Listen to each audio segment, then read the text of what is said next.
Briefly, this is Mark Seth Lander, who has given a couple of talks, not here, but elsewhere, that I've attended. He lives down in Clinton, so he flew up here. He's been spending the day photographing Kent Falls, and he says it's dried up. It has.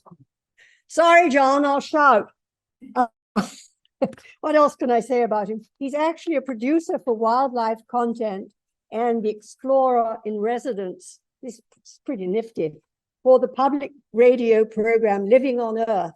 And he conducts official original field work, does his own photography, writes and edits copy, does everything, in other words. And he and his wife also have written children's books about a seagull, Smeagol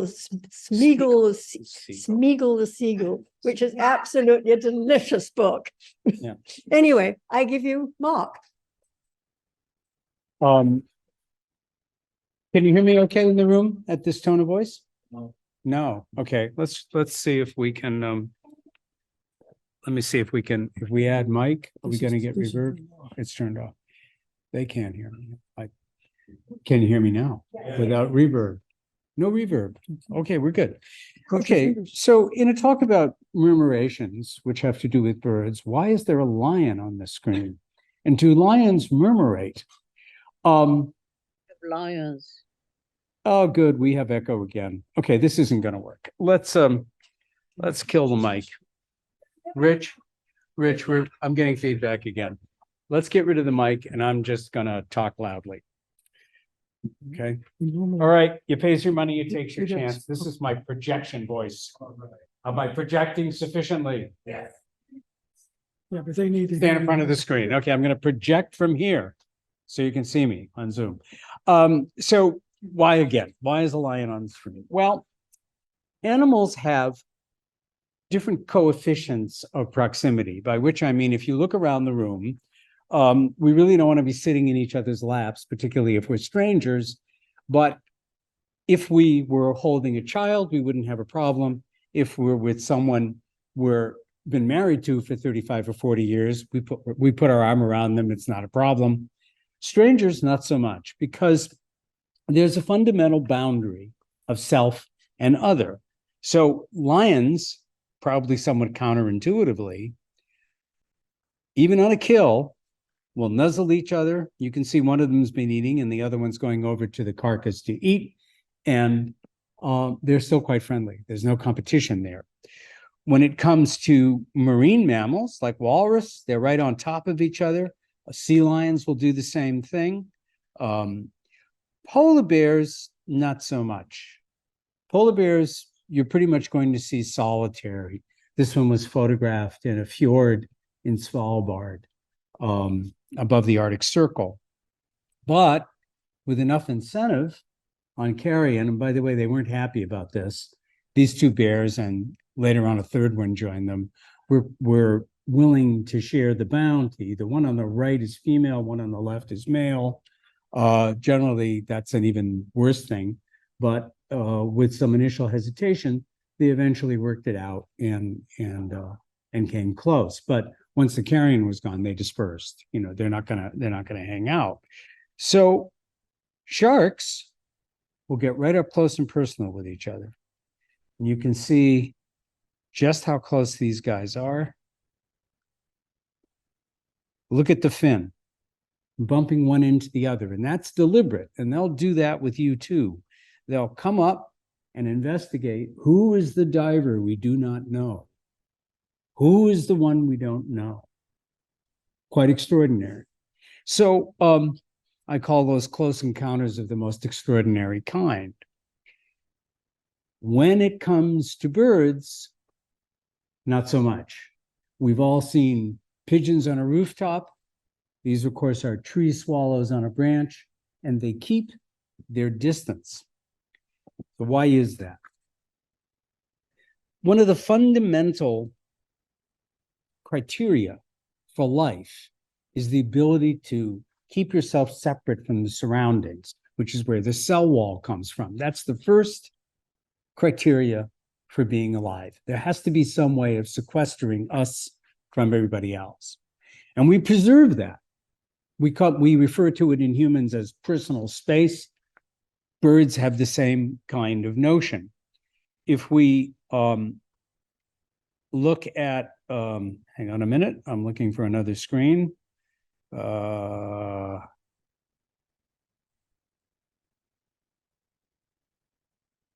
Okay, let's ditch this one and get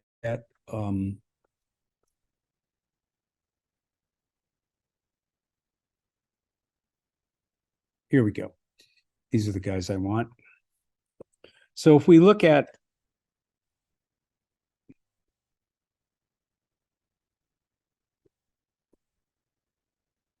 Menhaden in Long Island Sound, the pattern of the fish looks very much like the pattern of the birds. And as we scroll through, which it's not letting me do, you can see them moving, and there we go. And in their movement, if you look at it, initially it looks chaotic, but you can see that they're actually quite organized. They don't touch. If they do touch each other, one will leap out of the water. They just don't like it. Birds are kind of like that too. So if we put birds in the air,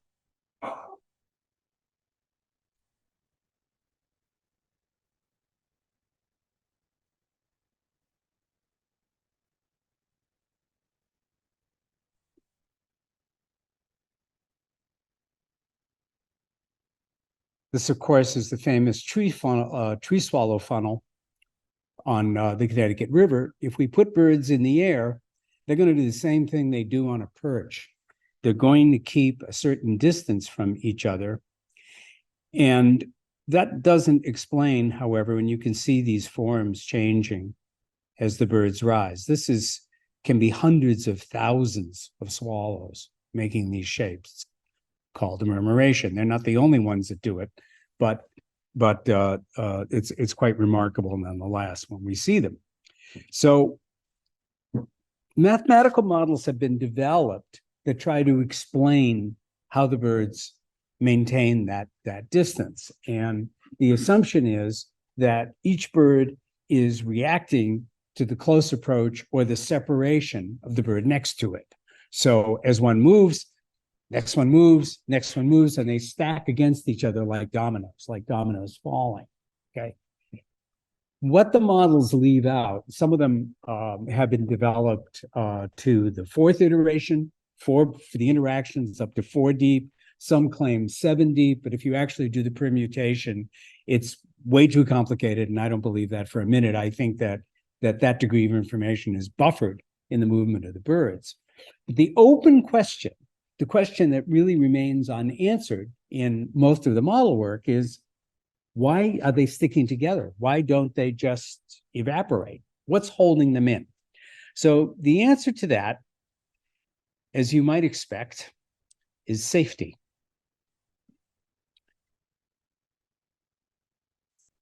I'm going to give you one more look at this just before we go further. You can see the individual birds a little more clearly here.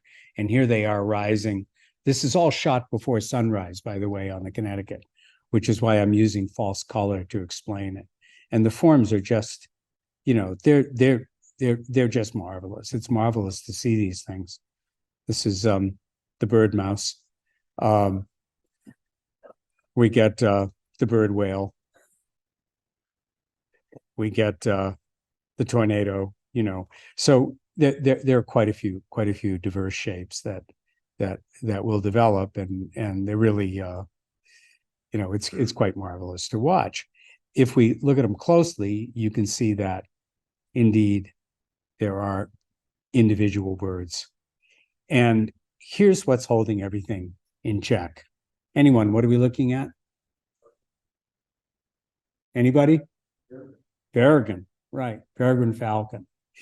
The peregrine locates himself, there he is, on the periphery. He's not going to dive through the center. He's looking for birds that have strayed too far from the group.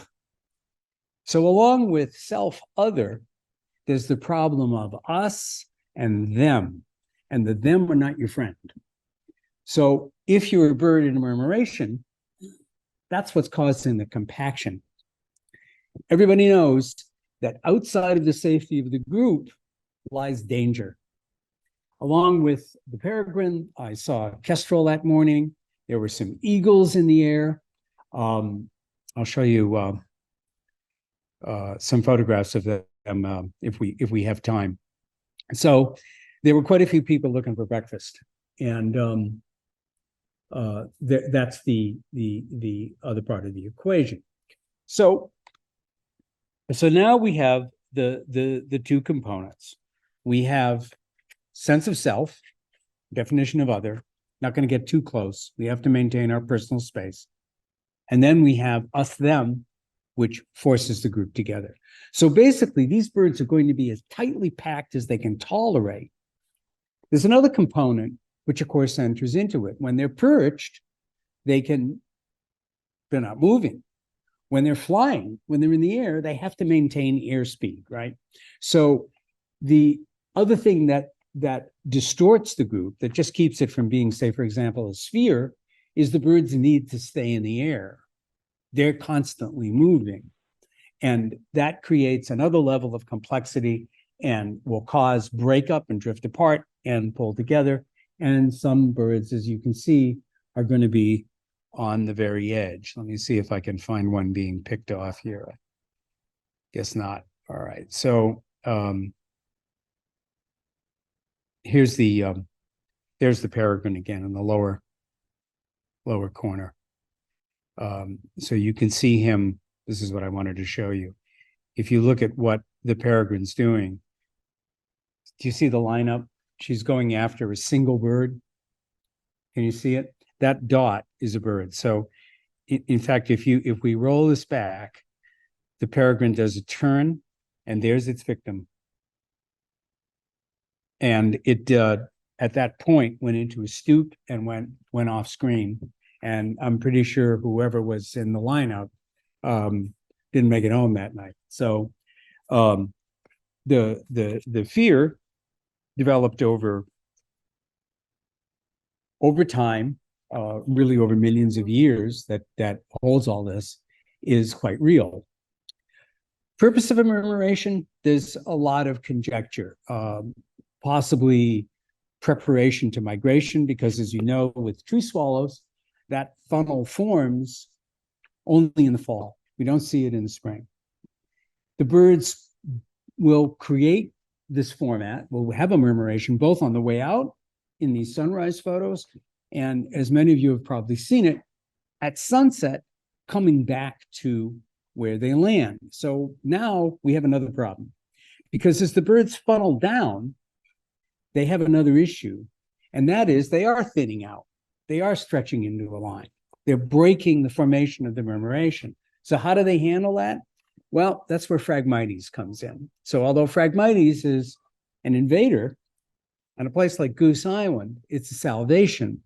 If you watch closely, in fact, you can use your ears, you can just listen.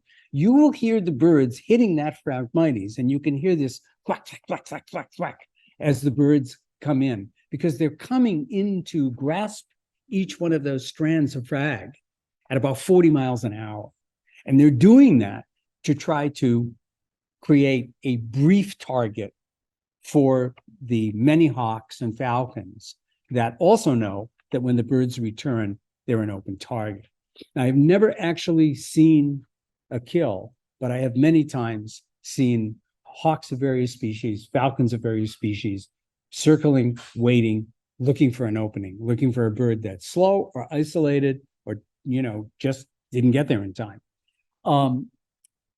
The human analog, by the way, of that landing is when a plane lands on a carrier deck, they string a cable across the deck because plane wants to come in hot for almost the same reasons. A, if they're in combat, they don't want to be shot at. But B, more importantly, if they miss the landing, they want to have enough airspeed to take off without falling off the edge of the carrier. So there's a steel cable across the deck. They drop a hook and they snag it just the way the birds do. Of course, the birds are coming in sideways. So that gives you, a slightly different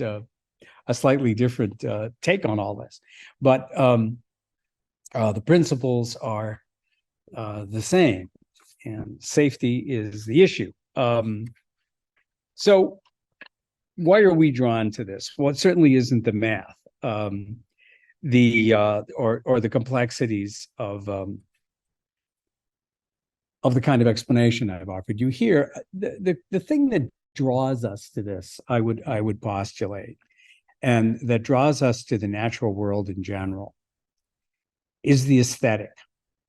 I'm going to go back to some of those forms, but here are some individuals. And again, if you recall what the fish look like, and I'm going to raise that again in a minute, you can see that birds and fish. Let's see if we can find fish.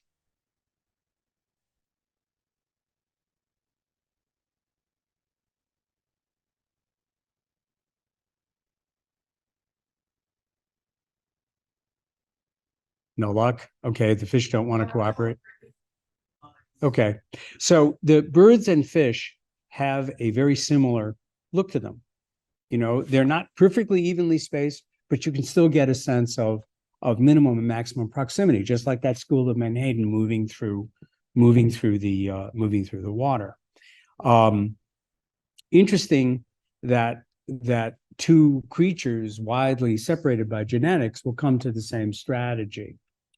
Also interesting that birds generally will keep their space and fish will keep their space, but predators like sharks, predators like lions, some of the larger marine mammals, which are hunters, in effect. I mean, walrus are only hunting shellfish, but nevertheless, they're meat eaters. So are sea lions. All of these animals, right, are willing to have a much closer contact. It's almost counterintuitive to me. You would think that anything with teeth would rather keep its distance from everything else with teeth. But with the sole exception of polar bears, at least in my experience, everybody's perfectly willing to snuggle up to the next person. And as you saw in the photo of me surrounded by sharks, that was me in the middle. Sharks did that with me too. They were perfectly willing to come close. They didn't have any fear of me. I didn't have any fear of them. I was definitely not on the menu. They just wanted to know who I was. They wanted to investigate. So coming back to the aesthetic, how old is this? How long has that aesthetic been with us? Well, if you find and ever have had the honor to hold an Acheulean hand axe in your hand, something that's 500,000-600,000 years old. This is an object made by people who were not human beings. Hand tools like this go back to at least Homo erectus in Africa. They were made by Homo heidelbergensis in Europe. Similar tools were made by Neanderthal at various periods of time.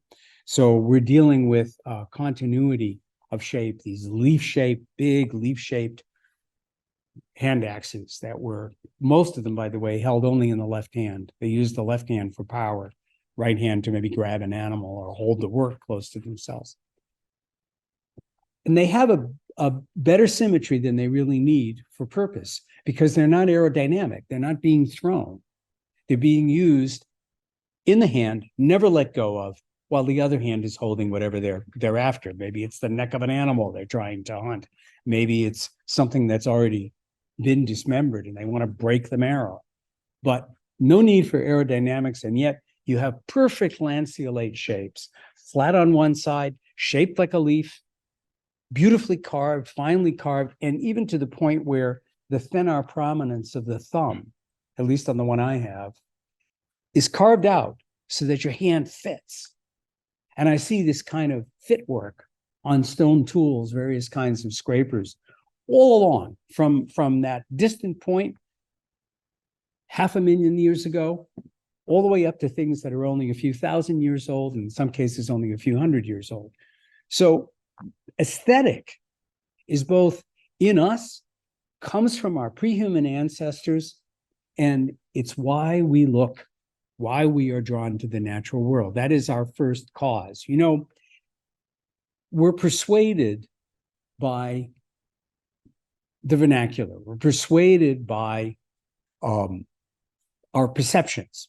We say sunrise, sunset. Everybody in this room knows full well that the earth is rotating towards the sun. The sun isn't rising at all, but we say that because it's what we see. When we look at the natural world, the first and foremost thing we see, I would hope, is its great beauty. As people interested in birds, I'm sure you know what I'm talking about. And we can find beauty if we really look in the commonplace and things we see all the time. In a robin, we can find it in a quetzal if we're lucky enough to encounter one, or a hyacinth parrot in South America. So I think that what devolves from this, and what's really important about this, and what's really important to share here, is that we're in great peril at this moment. The natural world is in peril. And I guarantee you, if it goes, we're going to go with it. There's no way that as a single species, devoid of all other life on Earth, we're going to survive. Certainly our civilization will not. And without that, won't go well for us either. So I think what we have an obligation to do is to share this great beauty as widely and as fully and as positively as we can. The sculptor Modigliani said, and it's one of my favorite quotes by an artist, there are several, but Modigliani, towards the end of his life, said, and he lived only a very short time, but he said, "I see my years before me like a great river overflowing its banks and flooding the world with joy." And that's what I aspire to. And that's what I share with you here. So that pretty much concludes my remarks, but I'm open to any kind of question about anything, including lions, tigers, and bears. Just whatever strikes your fancy, we can talk about and look at. We can run, if you'd like to see it, some more of those. Let's run a few more of these murmuration pictures while I'm waiting for questions to form. I mean, look at that thing devolving.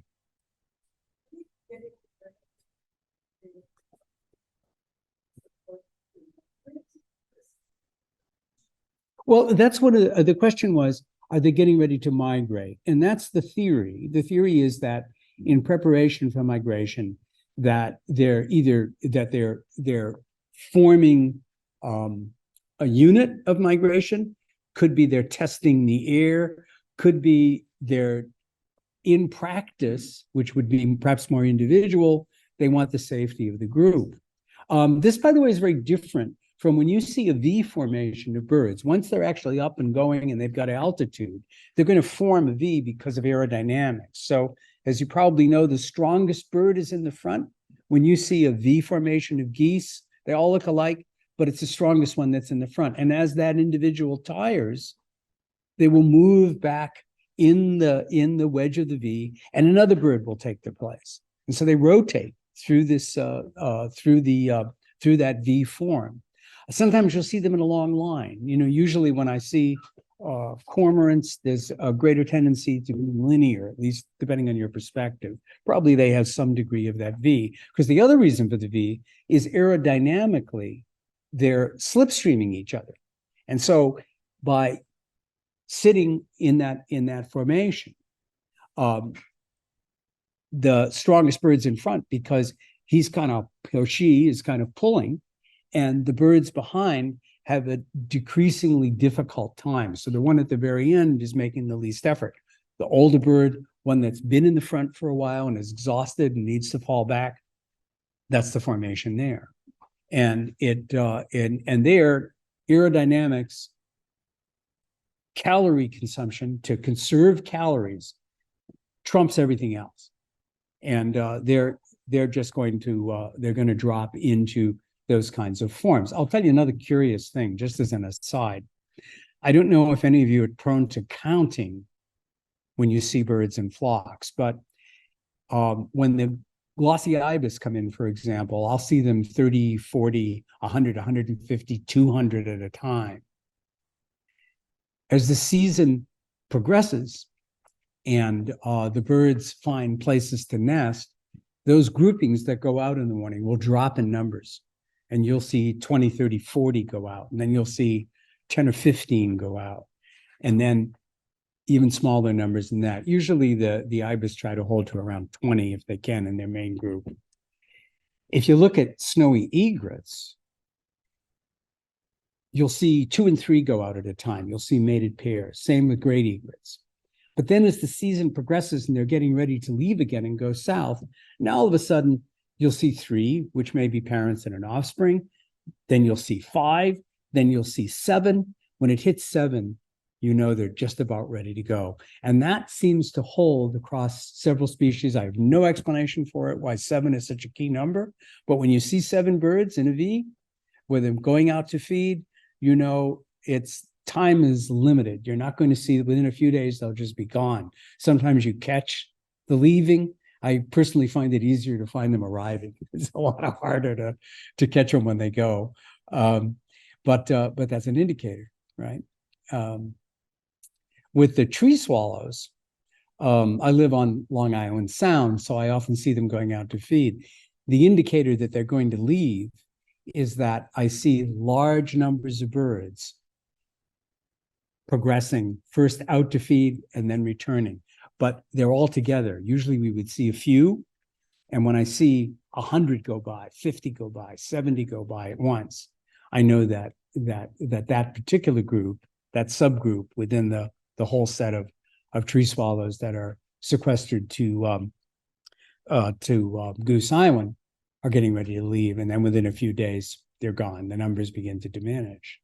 So I hope I'm not boring you. I find all this very fascinating. Alice, yes. So if this is the question, but we all look at the Canada geese and as they're flying, I'm not. Go ahead, yeah. I'm not sure if it's migration or they're just flying. And in the sky, the spaces between them have an almost mathematical even distance, you know what I mean? And the birds are going and the spaces are also going. And it's a kind of synchronization. Well, the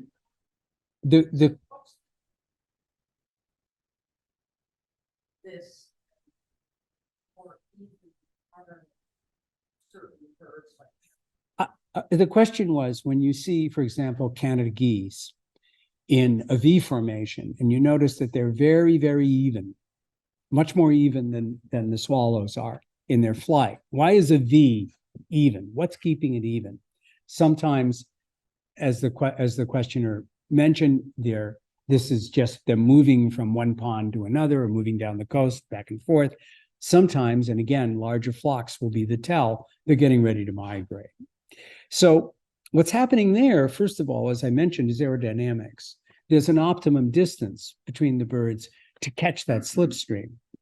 Second, they don't want to collide with each other. All right. Third, even if it might help them to be a little bit closer, they're not going to do that, because once they're in movement, they're still going to maintain that same spatial relationship. Self-other. I'm not going to get too close. I'm not going to fall back, not so much because I'm worried about what's out there, because I'm so much worried about predation, because when they're migrating, there isn't a lot they can do about that. The real issue is calorie consumption and efficiency. So within the confines of efficiency, they're just not quite going to get on top of each other. They'll maintain a distance. At least that's my thesis, that personal space, if you want to call it that, still obtains. And that's true of any migrating bird. If you see brant flying low across the water, they like ground effect. They like to stay close to the water, because when they beat down on their wings, air pressure builds up more easily from the nearly flat surface of the water, and it helps them stay airborne. But if you see a line of brant coming towards you, they're going to be the same deal, very closely spaced. They're going to form a V, and that's what gives them the efficiency plus the ground effect. Of course, when they're migrating, they've got to get up in the air. But so I think Question was, what are the other birds? Well, linnets, which you find in England, linnets will do this. Blackbirds, large flocks of blackbirds, which will be intermixed with other species, but redwings, for example, will maintain a distance and have a degree of form. Pigeons do it. Whenever you see a flock of pigeons take off and they wheel and get ready to go wherever they're going to do, whether they're homing pigeons or just, common rock pigeons, same thing. The grackles do it, and starlings, European starlings, which are non-native, but they're wonderful to watch. I mean, when they're doing this stuff. And again, I have seen starlings in murmuration being pursued by a pair of red-tailed hawks. I've seen that many times. Probably some of you have too, where the hawks it's like that line from Oklahoma, making lazy circles in the sky. The hawks are really taking their time. They're just easing around in a big circle. And the birds are keeping together. It's almost like they're herding them, waiting for one to just get a little too far out, and that's that. Yes, Angela. These photos in the morning. I've been out on the kayak in the evening watching them come in. And they come in ones and twos, and then tens, and then hundreds and thousands. And you say it's for safety, but I've watched them swirling over a period of half an hour or more. Large clouds coming and going, forming and separating, and never colliding. But they appear to be doing it for sheer fun of it. I don't remember seeing hawks in there driving them to distraction.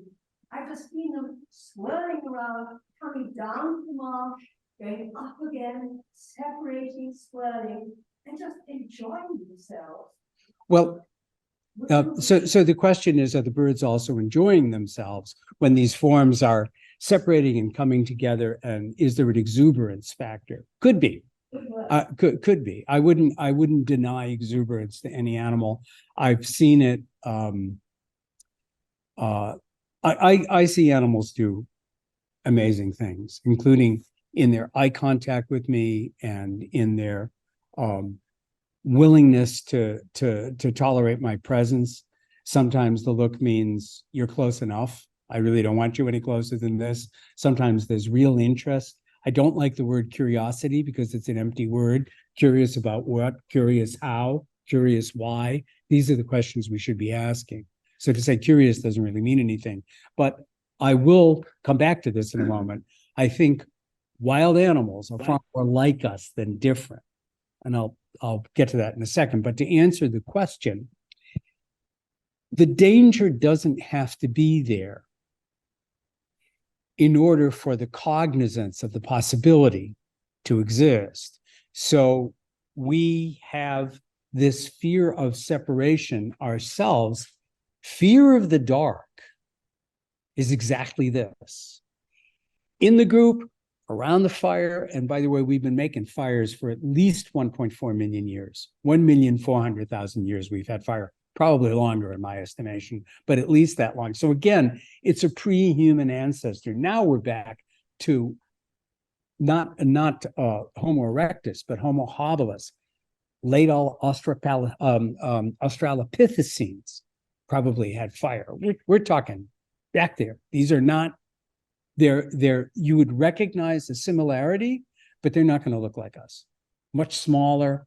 They have different kind of physiognomy, different proportion of body, but they were making fire. Why were they making fire? Well, there are a lot of reasons. They may have been cooking their food, but also fire and the comfort of that warmth and gathering around the fire was safety.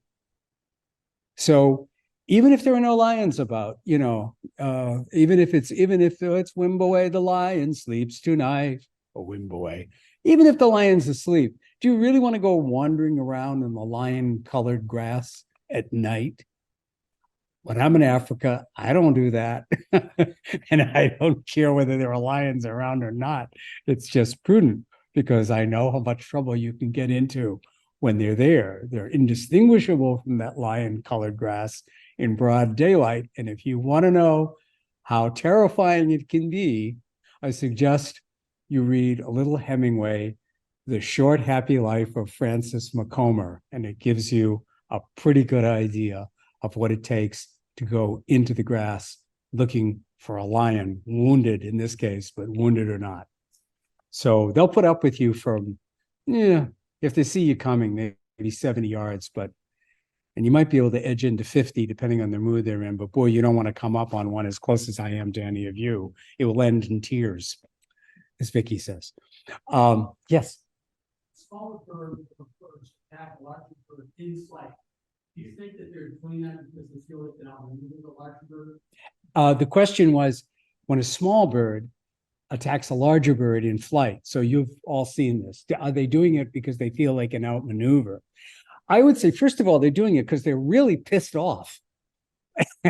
They're angry. If you've ever seen anything go after a crow, even a fish crow is larger than most of the birds they're going to predate, they're really angry. And anger overcomes common sense. Right. So there's that. They're not just doing this casually. But I have seen, red-winged blackbirds come down on eagles and make them scream. I've seen gulls who can be predated upon by eagles. Actually, I'll relate an interesting incident. So we have a resident nest. There's a nest about 6-7 minutes drive from my house. It's on private property, and I can't tell you where it is, but anyway, it's a very successful nest, and it's in a big oak, and you can climb to a near hill about a couple hundred feet away, and you can see the eagles quite clearly. So they're frequently going up and down the coast near my home.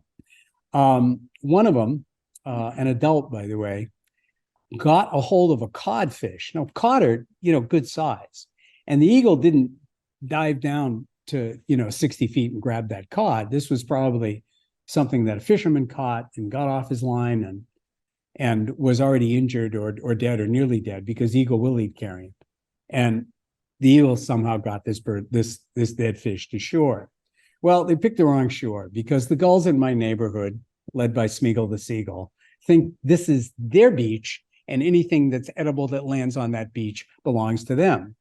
And they made that eagle's life miserable. I mean, miserable. And the eagle is, they have this sort of insipid call. That the eagle is crying and looking at his fish and trying to defend it, and finally gives up, and the gulls got it. So when you have, in this case, right, eagles on the ground, the gulls are in the air, they have the advantage. And that's another component. So depending on the geometry, not just that they can outmaneuver them, but depending on the geometry, I think, of where they, if a predator is coming straight towards your nest, you're not going to be able to come around and attack, right? It's just not doable. You just have to get out of there. But on the repass, now you can get above. That's the key thing. You can get above, because when eagles are coming over, one of the ways I know there's an eagle in the air, every gull on the beach at once will go into the air. Sometimes it looks like snowfall if you see them at a distance and the light is on them just right. Just boom, they're up. And what they do is they're heading out to sea, away from the shoreline where the eagle is, and they're trying to disperse and get above so that the eagle can't come down on top of them. And so the vertical advantage is a large part of what you're seeing. When a small bird is attacking a large bird, it's never from underneath.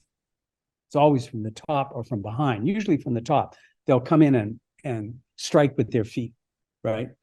You see them come in. It's not so much the beak, but they'll come in with their feet and grab and try to harass or tear feathers out, wherever they're going to do. I see them do it with red tails. I've seen them do it to eagles. That's pretty much what's going on.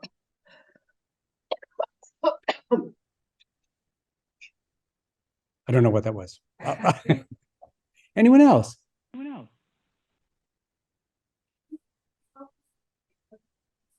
They're tree swallows. This is entirely tree swallows, as far as I know. I have never seen, but some of you may have had the experience. I have never seen tree swallows mix. I've never seen purple martins hunting with them. I've never seen barn swallows in proximity, in either in a murmuration or just when a small flock comes out and they're insecting. Yes.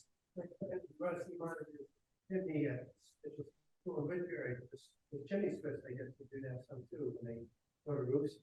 Yes, the comment was that chimney swifts will also do this, and they will. I wonder if insecting has something to do with that behavior, because these are all, we're not talking vegetarians here. I've never seen goldfinch form. I see goldfinch form flocks, but I'm not exactly sure I would call it a murmuration. They may be conforming to the same geometry in smaller numbers, trying to stay relatively close together. You see finches do that, various species of finch, but they're not going to be, 50, 100,000 birds in one flock. That's kind of unique to these large flocking birds, right? Mark, what time of year does this happen on the calendar? It's coming to an end in September. So from August, September. Does anyone know if it goes as late as October, early October? That sometimes, I don't think so.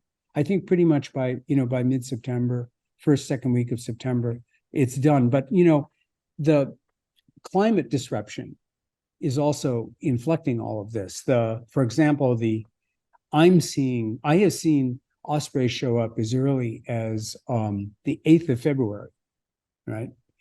I haven't seen an osprey, and then traditionally the day was St. Patrick's Day, middle of March. I don't think I've seen an osprey show up within 2 weeks of that time. I think they're end of March at the earliest, and they're leaving earlier. The adults are departing earlier. The juveniles are on their own a little earlier. That's at least the impression I have in our area. So I'm not quite sure, Alice. I think that, but it's definitely a fall event. And when they arrive in the spring, I've never seen a murmuration on arrival, curiously enough. So let me see if I can get you a more interesting, let's see if we can get another set of pictures here.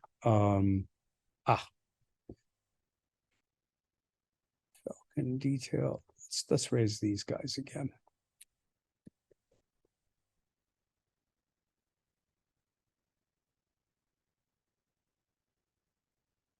Okay. I particularly like this set. As I mentioned to you, this is all shot before sunrise. So what I've done here is just push the exposure to its absolute limit, so that you can see the birds silhouetted, and these have been converted to black and white just to give you the forms. And here they are. You can see the frag, and there are the birds rising from the frag and making this form. One of the reasons the camera is moving the way it is I really could not entirely see what I was doing. I set things out of focus and just prayed. And so there's a lot of photos that didn't work out. It was really dark. Curiously enough, a lot of the photography I do, and not just of tree swallows as in this case, is just after sunset, and sometimes a good deal after sunset, just before sunrise. Often animals of all kinds do their most interesting things in those moments. I have a set of photographs that go with a story I wrote for public radio called Cat Vanishes, about a cheetah. I was in the Masai Mara. It was a good half hour after sunset, and a cheetah came up, a female, and sat on her favorite termite mound. And I know it was her favorite because she urinated on it. She marked it just the way a dog would do. This is mine. Don't anybody try to take it. And she sat up there, and she looked to her left, and she looked to her right, and she looked around. And every once in a while, she would sort of turn around like this and look at me like, don't think I don't know you're there. And then ignore me and go on because she was setting up her hunt. She was looking for sound cues, visual cues, being able to see, as cats do, much better than me, looking for things that would give a clue towards some animal that she could pursue, right? She'd go out hunting. And that set of photos, which are one of my prized possessions, there's I don't know, 10 or 15 of them that I selected of her sitting on that mound. That's, virtually in the dark. I mean, almost as dark as this room is in this illumination now. And the tree swallows were this dark. You could barely see. In fact, that cuts both ways, because while we were in the pontoon boat, we had an electric pontoon boat that we were heading out, and Dick Shriver, who is the editor of Estuary Magazine, had taken me out, and I write for him occasionally. And I'm not sure if they do sunrise tours anymore, but I think he did to some extent take guests out. So that might be something to pursue. But I hear the gua of a great blue heron, right? We all know that sound too. Who knew we were there, but couldn't see us. And the bird landed actually closer to us than where he started off from. So I'm sitting here, right here, just right beside me on a pole, a heron lands. And I'm going, great blue heron, great blue heron. And just right beside us. And then he realized that he'd come towards us instead of away from us, and took off. When I say he, she, by the way, when I identify birds that way, I'm going on sexual dimorphism, usually body size. My conjecture is the falcon we were looking at was she. The heron looked a little thinner to me. I think might have been a male, a young male at that, probably. You can't really tell with them unless you can see the crown, what's on their head, because the males have a different set of feathers up there. Yeah. So pleasure, contact, interest. You would not think that a bird could relate in any meaningful way to a human being. Our last common ancestor is at least 323 million years ago, at least. That's when the theropod dinosaurs separated out. And if you consider the sharks I showed you, and who were clearly interested in me, they made eye contact. They looked at their own reflections in my underwater camera, which was absolutely extraordinary. Some of the one shark made 18 passes to look at itself, which is one of the sine qua non of the mirror test. This shark was clearly more interested in self than simply seeing an image that it initially thought was another shark, but it figured that out, kept coming back. So here's a shark, 420 million years of separation from us on the evolutionary scale, which, by the way, is about as, not quite, but almost as far as insects, also has this characteristic of being able to see and perceive self. I've had insects do some extraordinary things with me. I had a paper wasp wake me from a sound sleep in the afternoon because it was trapped in my house. I had not slept well, went to lie down, and I hear bzzz, this loud buzzing, and I try to ignore it, and it comes back again. And I sit up in bed, take a look, and there's a paper wasp flying around my head and heading to the window, flying around my head and heading to the window. So I get up, and as soon as I get up, the wasp just goes to the window and sits there.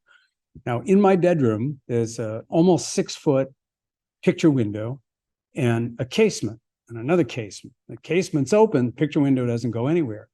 The wasp has gone to the casement, and it's not sitting on the hinge, it's sitting on the jam edge where the window opens, and the window is cranked down tight, right? And she's not beating against the glass. She's waiting there. She got my attention. She saw me get up, and she's waiting there.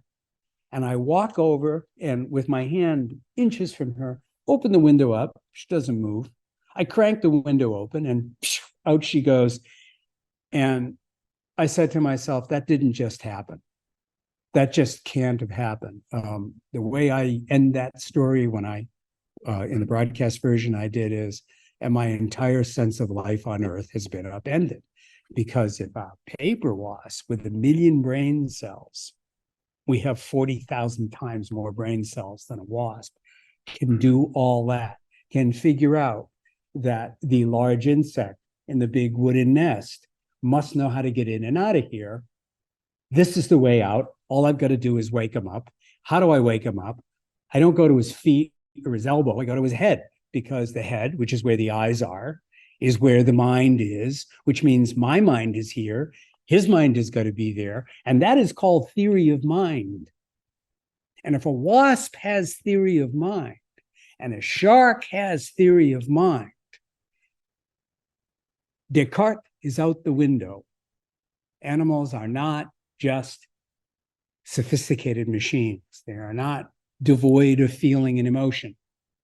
They are not devoid of intelligence. I've seen mountain goats, not something you would consider to be the, actually Rocky Mountain bighorn sheep, excuse me. Sheep are not a creature we would consider to be geniuses, but I have watched a ewe teaching her offspring how to climb down a cliff face.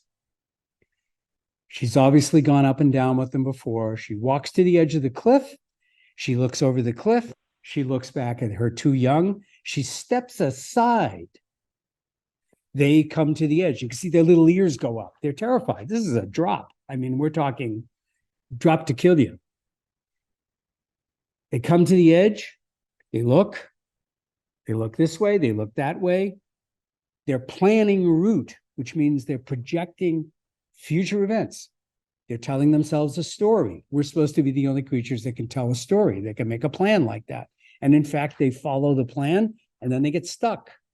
And then they revise. They look around again and say, okay, in order to go down at this point, we're going to have to go up. And they go up and go around and make their way all the way down to the road where the salt from the highway department in Alberta, Canada, is particularly thick on this curve, so they can go down there to lick the salt. That's a whole nother story, why they lick salt. But it's pretty much out there, folks. It's pretty much out there. It's out there, and the reality is, it isn't just your dog who knows what you're thinking, right? Or your cat. Personally, I think cats know. They just, they just know they're the superior species. So sometimes they let us know that they know, and sometimes they don't. And I will tell you that Smeagol the seagull clearly considers himself to be a superior species. One last story. The way we acquired Smeagol, or he acquired us, is I had put out some seed for the migratory ducks. I do this because if my house weren't there, the area where I live would be, it would be wild grasses, and it would be seeds, and it would be things that ducks eat, but instead it's got a house on it. So not only did we take the land from the First Nations, we also took it from the ducks. So I go out and I put out seed for them in the fall, not to keep them from migrating, but to give them the paying rent. Okay. Seagull comes down the seawall, a herring gull, eating the seed. Some of them will do this, but this particular gull is only eating the corn, and only the whole corn. So this is interesting. The next time I see him, he's eating the sunflower seeds, but only the whole sunflower seeds. I say, okay, this is my kind of bird. I go to the fish market where I trade starfish. I get some fish scraps. And within a very short period of time, the bird realizes he has my attention, and he's taking fish from my hand, scraps of fish, which, by the way, many starving people wish they had what goes into the rubbish at a fish market in this country. But in any event, now he knows we have a relationship. I hand him a little piece of halibut, about 2.5 inches square. It's fresh. It has no odor. It's glistening. It's just a leftover piece of North Atlantic halibut, wild caught halibut. And I'm looking at this thing thinking, can I give this to a gull? And I thought, well, it's been given to me for free for the gull. It's his. I hand it to him. He takes it in his mouth, walks to the edge of my deck and goes, spits it out, looks at me over his shoulder. I don't like that. I give him a little piece of flounder, same thing. You could eat this. Walks it to the edge of the deck, spits it out. I don't eat that either. little piece of mackerel, low on the food chain, nice and oily, fresh. Hand him that. Yeah, okay, this is good. I'll have more like that. So after we established what the food types were, and the stupid human was sufficiently trained to get to that point, it's July, it's hot. Smeagol comes to the door, knocks. He knocks when he wants me, knocks on the glass door. And he's doing gullar breathing, right? He's pumping his breath because he's hot. So they pant like dogs. His mouth is open and he's panting at about that rhythm. I feed him. He's really cranky. He doesn't like his food. Takes one or two pieces, flies off. 15 minutes later, bam, bam, bam, bam, he's back. I put the food out again. This time he takes nothing. He's panting a little harder. It's kind of odd. Takes off without eating anything. Comes back 5 minutes after that. Bam, bam, bam, bam. Knocks on the door. Come out with the food again. Walks away from me on the deck, about 10 feet away. Turns around and goes, with his tongue sticking out. Birds don't do this. I look at him and I say, you're thirsty. Run, get a bowl of filtered water, put it out, comes right up to me, drinks the water. And then instead of taking off like he usually does, he kind of backs up. He sits there for a minute and he looks at me. And I know exactly what he's thinking, which is, you are dumb as a stump. I have to ask for a glass of water 3 times. I would get rid of you and find someone else if your species were not so difficult to train. Thank you very much.